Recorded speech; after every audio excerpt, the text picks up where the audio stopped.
aos Efésios 3, eu vou ler porque a gente não fez essa leitura, e diz assim: por causa disso, é Paulo falando, 3 a partir do 14, diz assim: por causa disso, me ponho de joelhos perante o Pai, de nosso Senhor Jesus Cristo, do qual toda a família nos céus e na terra toma o nome, para que, segundo as riquezas da sua glória, vos conceda que sejais corroborados com poder pelo seu Espírito no homem interior, para que Cristo habite pela fé no vosso coração, a fim de, estando arraigados e fundados em amor, poderdes perfeitamente compreender com todos os santos qual seja a largura, o comprimento e a altura e a profundidade, e conhecer o amor de Cristo, que excede todo entendimento, para que sejais cheios de toda a plenitude de Deus. Ora, aquele que é poderoso para fazer muito mais abundantemente, além daquilo que pedimos ou pensamos, segundo o poder que em nós opera. A esse a glória na igreja por Jesus Cristo em todas as gerações, para todos sempre. Amém. Obrigada, irmão. Nós vamos falar sobre interceder. E Paulo, ele vem como um exemplo aqui, a gente vai tentar pegar assim e fazer um apanhado geral. E ele traz o exemplo da intercessão. E primeiro, antes da gente falar sobre intercessão, eu preciso compreender que às vezes a gente tem uma palavra e a gente diz assim, os novos convertidos, eu digo, o que é amém? Aí eles falam amém. Mas a gente fala amém. Mas o que é amém? Que assim seja. E o que é intercessão? É pedir por alguém. É ir lutar pela causa de outra pessoa. Mas eu só consigo fazer isso, e o tema da revista, da lição é a intercessão. Eu só consigo pedir por alguém, me colocar no lugar de alguém, quando eu tenho algum tipo de vínculo sentimental com aquela pessoa. Eu jamais vou querer pedir por Danilo se eu não conheço Danilo, se eu não tenho nenhum vínculo por Danilo. E daí Paulo começa a fazer a intercessão pelos Efésios. Semana passada, a lição que o pastor estava ministrando aqui, aí retomando só para a gente lembrar, Paulo está agora aqui em um cárcere privado, ele está preso, e ele vai fazer essa intercessão, e ele está em um momento onde o mistério de Deus está sendo revelado, que desde os princípios já tinha sido revelado, mas nem todos haviam compreendido que a salvação era para a igreja de Cristo. Judeus e gentios formando a igreja de Cristo. Paulo está nesse momento da história, e aí ele se coloca de joelhos, e ele diz assim, olha, por esta causa... Por causa disso, eu vou me colocar de joelhos, eu vou rogar ao meu Pai. E quando ele começa a fazer essa intercessão, ele ora e ele faz a oração e diz assim, ó, do qual toda a família, nos céus e na terra, toma o nome. Ele está dizendo, é por todos. Eu estou orando por todos, não é só pelo judeu, mas pela igreja de Cristo. Por aqueles que são filhos de Deus, porque quem determina quem é o filho é o Pai. Eu não posso dizer aquele que Deus chamou de filho, eu não posso dizer que é primo. Eu não posso dizer que é conhecido. Se Deus chamou de filho, é filho. E se é filho do meu pai, é meu irmão. E aí Paulo ele começa falando assim. A partir daí ele continua a oração, e isso está lá no primeiro tópico. O primeiro tópico é fortalecidos no Senhor. E Paulo, ele dentro dessa prisão, ele começa a orar e ele ora por algo que é essencial. Existem coisas que nós oramos que são necessidades. Existem coisas que nós oramos que é essencial. E Paulo, ele separa o que é essencial. O que é essencial para esse povo aqui agora? O essencial para esse povo, o essencial para essa igreja, é que elas sejam fortalecidas no Senhor. E ele vai e ele clama a Deus, olha, eles estão agora... compreendendo que a salvação é para todos. Eu estou preso por causa desta compreensão, porque eu vim pregar a Jesus Cristo e nem sempre é compreendido. E não é compreendido Jesus e muito menos que o gentio também é filho de Deus. E aí ele diz, olha, eu preciso que eles sejam fortalecidos no Senhor. E ele ora para que a igreja ela seja fortalecida no Senhor e no poder do seu Espírito. O versículo 16 diz, para que segundo as riquezas da sua glória, vos conceda que sejais corroborados, fortalecidos, com poder pelo Espírito do homem interior, no seu íntimo. Que nesse poder, desse Espírito que habita dentro de nós, eles sejam fortalecidos. E Paulo, ele pede esse fortalecimento, já crendo nas riquezas que vêm da parte de Deus, naquilo que é sobrenatural. Porque esse poder do Espírito, ele abrange tudo que diz respeito ao Espírito e que está dentro de nós. E o pedido de Paulo é que não seja em um momento, mas que seja constantemente, que habite em nós perpetuamente. A palavra de Deus diz que o Espírito Santo de Deus, que Jesus ia, mas que deixava para que estivesse conosco o Espírito até a consumação, durante todo o tempo. Nós não temos ele em algum momento, mas é durante todo o tempo. E Paulo pede, olha, eu sei quais são as riquezas, os olhos não viram, os ouvidos não ouviram, o que o Senhor tem preparado para nós lá, e o que existe dentro de nós é poderoso. É poderoso para nos ajudar através do fruto, perdoar quem me magoa. Eu preciso que o Senhor fortaleça eles nisso. É poderoso para, através do fruto do Espírito, ser longânimo e conseguir suportar o outro ardentemente em amor. É poderoso para fazer com que você, através do Espírito, seja realizado através da tua vida sinais e prodígios. Para quê esse poder? Lá em Atos dos Apóstolos, a gente às vezes confunde. A palavra de Deus diz que sobre nós iria descer o Espírito, sobre os apóstolos iriam descer o Espírito, para que eles, e sobre eles iria vir o poder. Seria derramado esse poder. Mas ele diz qual é a função do poder. Ele diz para você ser testemunha aqui, ali e acolá. E às vezes a gente quer o poder, eu quero falar a língua, Senhor, para quê? Senhor, me dá o dom de cura. Para quê? Para que esse poder dentro de nós? Para que você seja fortalecido e que tua vida, uma vez forte, em amor, fortaleça o outro. Paulo pediu por algo essencial. Aí ele diz assim, olha, eu quero também que eles sejam arraigados, fundados nesse amor. Que haja raiz, profundezas dentro deste amor que excede todo o entendimento humano. E ele diz assim, olha, para que eles compreendam qual é o comprimento, não, qual é a largura, qual é o comprimento, qual é a altura e a profundidade desse amor. A largura, o comprimento, a altura e a profundidade desse amor. Aí eu estava estudando e eu falei assim, Luiz Felipe, repara só, Deus disse que é para a gente compreender isso aqui. E aí lá na frente ele volta e diz assim, olha, excede, não dá para compreender, excede todo o entendimento humano. Mas eu preciso compreender que esse amor de Deus, que eu preciso estar arraigado, nessa intercessão que eu faço, quando Paulo está pedindo, ele está dizendo assim, olha, que eles compreendam que a largura desse amor, ela abrange toda a terra. Eu oro aqui, vai lá nos confins da terra. Esse amor, ele é capaz de inundar toda a terra, não existe limite para isso. Que nós compreendamos, ele diz assim, olha, eu oro, eu estou intercedendo para que nós compreendamos, para que você e eu compreenda qual é a largura desse amor, qual é o cumprimento desse amor que ele estende durante toda a tua vida e durante todas as gerações, esse amor ele vai estar firmado. Eu preciso me arraigar nesse amor.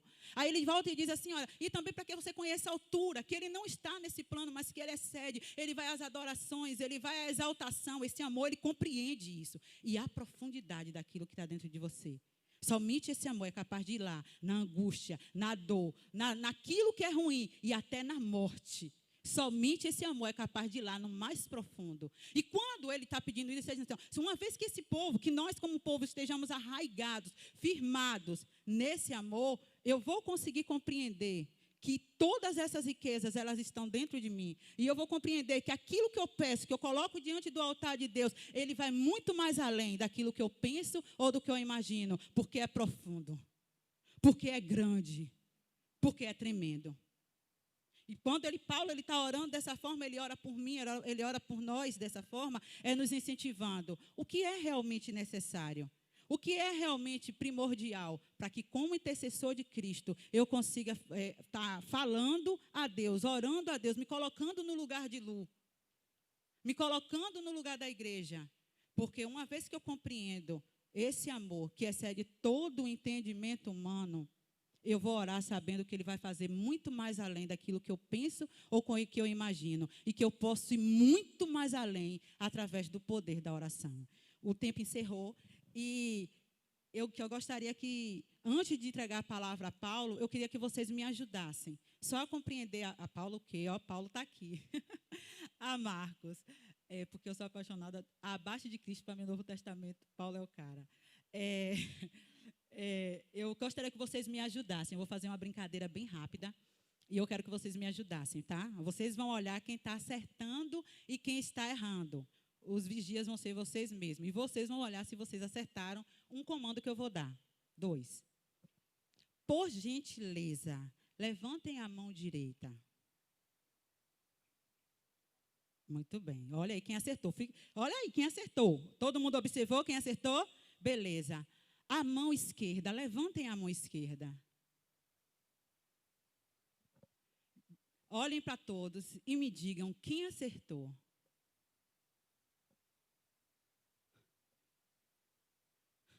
Eu vou falar para vocês, 3 pessoas acertaram. Eu pedi para baixar a direita quando eu pedi para levantar a esquerda? Não pedi. Paulo estava na prisão e ele não deixou de interceder porque estava na prisão. A obediência desse amor, a gente não para porque aconteceu uma outra coisa, ou porque de repente foi dada uma outra ordem, porque chegou mais alguma coisa na minha vida. A obediência desse amor, eu levanto a direita e eu permaneço com a oração, e tudo que mais que Deus for colocando nas minhas mãos, eu continuo cumprindo, porque dentro de uma prisão, não estando muito bem, depressão, angustiado, doente, a intercessão ela deve fazer parte da vida da igreja, e ela vai chegar sempre como um convite, independente de como nós estejamos, e nós devemos cumprir, orar uns pelos outros. Isso é obediência, ainda que chegue outras coisas e ainda que a gente esteja em lugares onde não gostaríamos de estar. Que Deus em Cristo nos abençoe.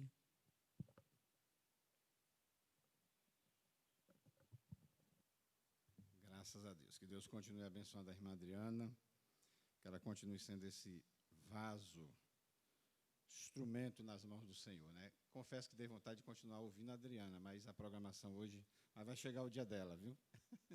Inclusive, no dia que eu ia convocar para ensinar, eu não sabia, ela estava com aquele problema da enfermidade. Bom, a lição 10, a intercessão pelos Efésios, já foi, agora nós vamos ouvir o presbítero Edivaldo Sá, com a lição de número 11, atributos da unidade da fé, humildade, mansidão e longanimidade.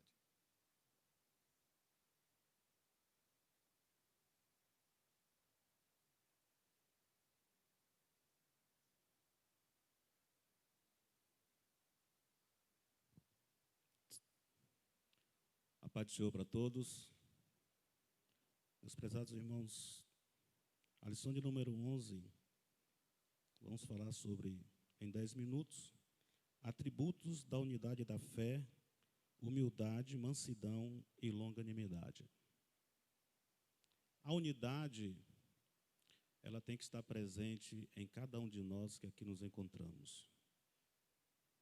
Diz o tema, atributos da unidade da fé.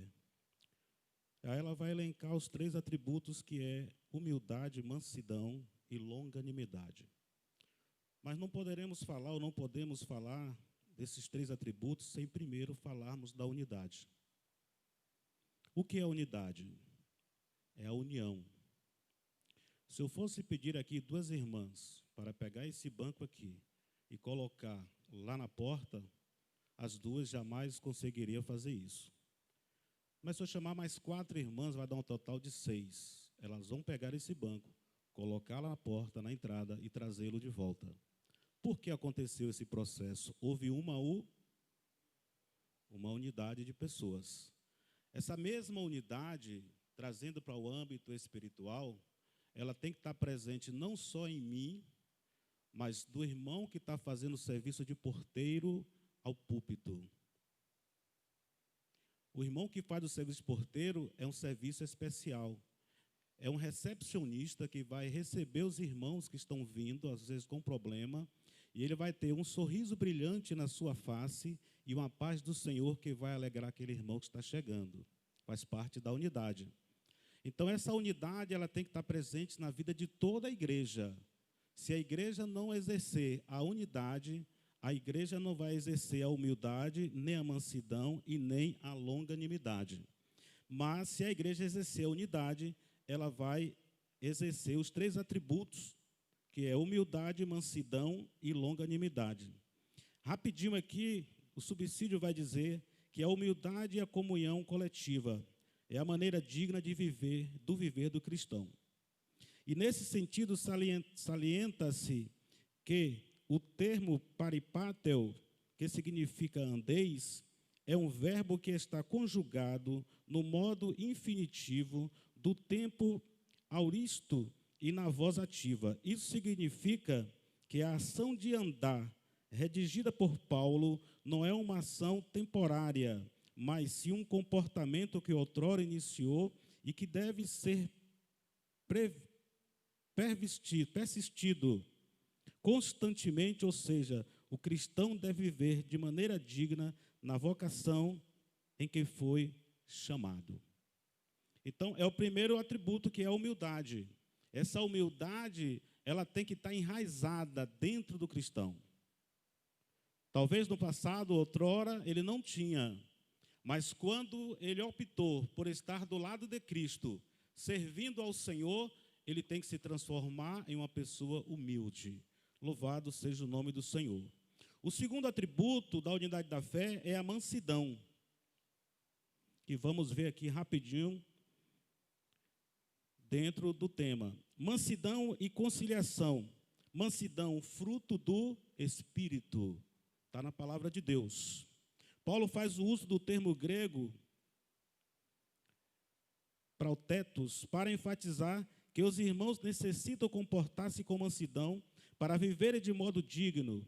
Ressalta-se que esse é o mesmo cognato utilizado pelo apóstolo a listar as virtudes do fruto do Espírito do seu primeiro escrito, a Epístola aos Gálatas, capítulo 5, versículos 22 e 23. No texto sagrado, em ambas as passagens, os vocábulos são substantivos femininos. Texto grego em ambas, no singular. A única diferença é que Gálatas, o substantivo é nominativo, sujeito do verbo, característica do fruto do Espírito. E em Efésios, o substantivo está no genitivo, no sentido possessivo. Desse modo, acentua-se que a palavra mansidão transmite o conselho de ternura, gentileza, cortesia e paciência. Então, o escrito está dizendo que o cristão, tanto eu quanto você, nós temos que ter esses adjetivos: ternura, gentileza, cortesia e paciência. Então, se eu não exercer o que está escrito aqui, eu não vou estar de acordo com a palavra de Deus. Mas, infelizmente, tem pessoas que dizem: a minha natureza é desse jeito, eu não mudo. Então, ele ainda não entrou pelo caminho que devia ter entrado. Aquelas pessoas que, se você pensar em pisar no pé dele, ele já explodiu. Mas a orientação é ser terno ou ter ternura, ser gentil ou fazer gentileza, ter cortesia e ser paciente, para que você possa ter o tema ou o atributo da mansidão na sua vida. Se nós não exercermos o que a palavra de Deus está dizendo, nós estamos apenas sendo meros frequentadores de cultos. Glórias ao nome do Senhor. Longanimidade. Vamos aqui à longanimidade. A longanimidade como instrumento de perdão. O que é exercer a longanimidade? É ser longo. A irmã Adriana falou a altura, a largura, a profundeza, né, do amor de quem? De Deus. Excede todos o entendimento. E a longanimidade vai falar de ser longo. Vamos lá, para concluir? Longanimidade, fruto do Espírito. O apóstolo dos gentios finaliza esta orientação, listando a virtude da longanimidade. Essa virtude é também imprescindível para o crente salvo. Eu disse na lição anterior em que ministramos que crente é todo aquele que crê em alguma coisa. Agora, cristão autêntico, genuíno, puro, é aquele que serve a Deus com sinceridade. Essa virtude é também imprescindível para o crente salvo em Cristo Jesus. A palavra utilizada por Paulo é o termo grego, marcotomia, que tem o significado de paciência, clemência, indulgência e resignação. Esse termo é composto por duas locuções gregas, sendo a primeira macro, que significa longo ou grande, e a segunda thumos, que traduz a ideia de temperamento ou paciência. Outrosim, o termo utilizado por Paulo nesse versículo é o mesmo utilizado na lista dos aspectos do fruto do Espírito. Está lá em Gálatas 5, 22 e 23. Mas, para concluir aqui, esse termo é composto por duas locuções, sendo a primeira que significa longo ou grande, e a segunda que já falamos. Então, aqui vai dizer que ser longânimo ou ser longo significa ser paciente, ter clemência, indulgência e resignação. Alguém brinca dizendo a seguinte frase: meus avós, meus bisavós, meu pai já dizia que Jesus voltará. Eu já tenho alguns anos e Jesus ainda não voltou. Mas a promessa é que ele vai voltar. Só que o dia, a hora, o minuto, o milésimo do minuto, eu não sei. Mas a Bíblia manda ser paciente. Se eu não tenho paciência de chegar na fila do banco e esperar a minha vez, eu vou ter paciência para esperar Jesus? É para nós refletirmos. Olha que ficar em uma fila não é fácil. E às vezes você chega e sai, eu vou voltar daqui a pouco. Quando volto, a fila já aumentou. Então, o que a palavra diz é que eu devo ter paciência, eu devo ter clemência, indulgência e resignação. A resignação vai tratar de eu lutar para resistir ao pecado. Eu preciso resistir, porque ele está aí, campeando. O adversário está lutando para impedir a marcha da igreja. Mas a igreja, ela é mais do que vencedora. A Bíblia diz que nós somos mais do que vencedores, porque somos igrejas e estamos aguardando, como disse o próprio Paulo, a bem-aventurada esperança, que é o retorno glorioso do nosso Senhor e Salvador Jesus Cristo para buscar os fiéis da terra. E baseado nesta palavra, eu preciso estar mais firmado na rocha que é Cristo Jesus. Eu preciso ter todos esses atributos. Unidade, sem a unidade não vai ter vencedores. Nessa unidade, eu não posso olhar para irmão Beto com divergência. Porque nós temos que ser uníssonos, temos que ter unidade, porque juntos nós pretendemos entrar em Canaã celestial. E se eu não exercer a unidade, se eu não exercer a humildade, a mansidão e a longanimidade, nós não iremos ao lugar nenhum. Portanto, que Deus nos abençoe. Orem por nós.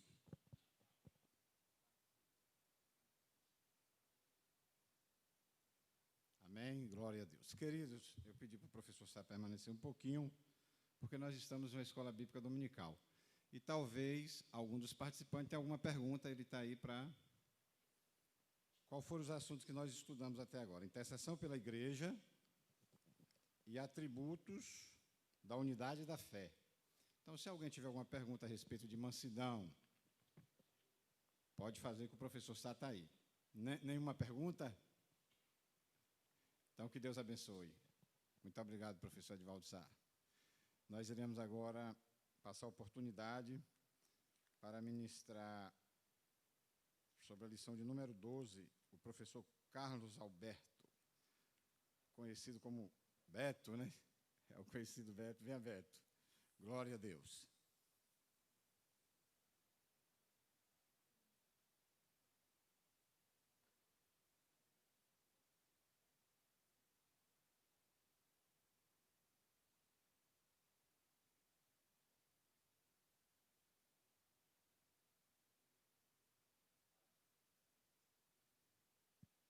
A paz do Senhor para todos.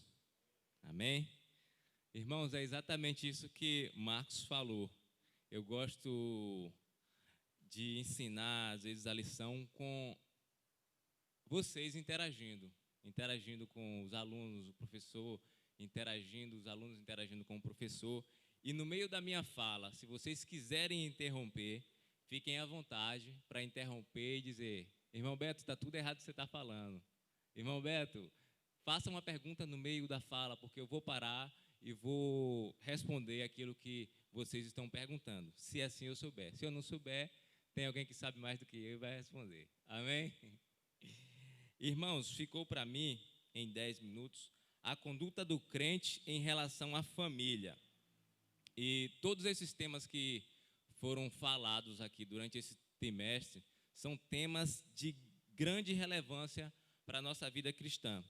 E essa lição aqui de número 12 é uma lição que serve como um pilar de sustentação para a vida cristã, que é a respeito da família.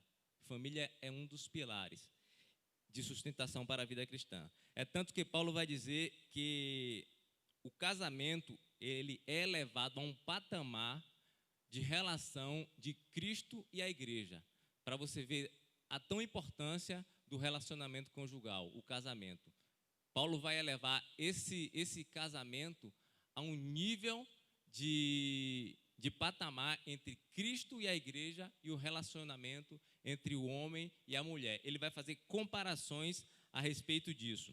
Sendo Cristo, a palavra diz que Cristo é o fundamento da igreja, mas ninguém pode pôr um outro fundamento em cima daquilo que já está posto, que é Jesus Cristo, o fundamento da igreja. Então, Paulo vai chamar os povo de Corinto de crentes inconstantes, porque eles quiseram colocar um outro fundamento em cima daquele que já estava posto, e quis chamar Paulo e Apolo de fundamentos da igreja de Corinto. Quando ele diz, eu sou de Paulo, o outro diz, eu sou de Apolo. Então, Paulo vai dizer que eles são meninos inconstantes na fé, porque eles não compreenderam a questão do fundamento da igreja. E eu estou falando a respeito de fundamento porque neste fundamento é colocado vários pilares de sustentação para a igreja. E a família é um pilar de sustentação para a igreja, onde Cristo está sendo o fundamento. Os 3 subtópicos, ele vai falar a conduta do crente com relação ao marido, com relação à esposa e com relação aos filhos. A conduta do crente com relação ao marido. Qual é o mandamento que a Bíblia faz a respeito do casamento? Alguém sabe dizer?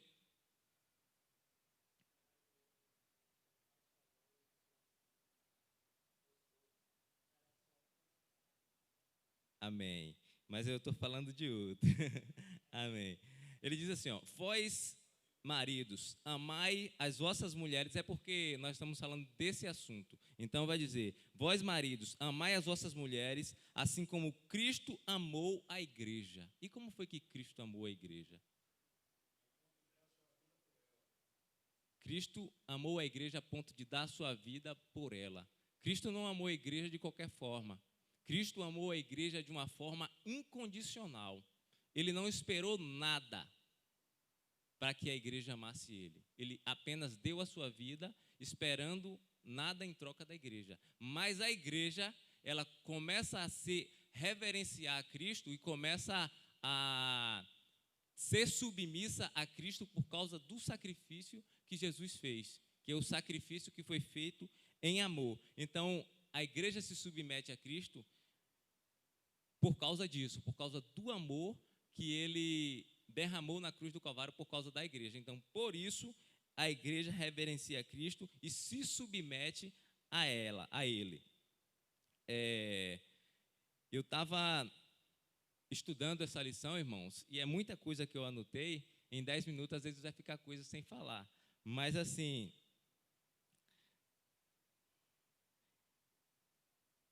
o relacionamento entre Cristo e a igreja é um relacionamento que ele não espera nada em troca da igreja. Apesar de a igreja entender o que Cristo fez, muitos de nós entendemos, outros ainda não entendeu e por isso vive a vida de qualquer forma. Nós entendemos o que Cristo fez por nós e por isso nós estamos reverenciando. Então, quando o casamento é comparado ao relacionamento de Cristo com a igreja, ele espera no casamento que a esposa ela seja submetida também ao marido da mesma forma que a igreja se submete a Cristo. Mas quando isso acontece quando o amor é colocado. Às vezes o marido ele ama a sua esposa da mesma forma que Cristo amou a igreja, a ponto de se submeter por ela, de fazer sacrifícios por ela, porque o sacrifício, a entrega de Cristo, ela também teve sacrifícios, o sacrifício de se entregar, e nós precisamos fazer sacrifícios por conta da nossa esposa, não só o sacrifício material, mas o sacrifício também de colocar a honra para que a mulher seja honrada. O pastor levantou a mão ali e vai falar. Professor, a submissão da mulher é consequência da devoção do homem a ponto de morrer.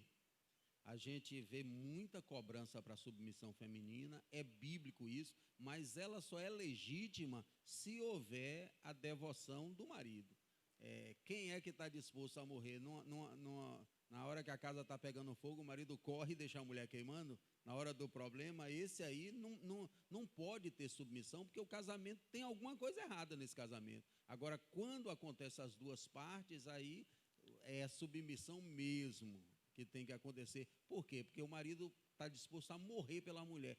Como é que o elemento quer morrer pela mulher, mas não quer aceitar uma opinião dela, uma sugestão dela, num projeto de vida, numa mudança, numa coisa? Que o orgulho é tão grande que você não abre mão da sua autoridade e vai morrer por ela? É mentira, isso é hipócrita, está errado.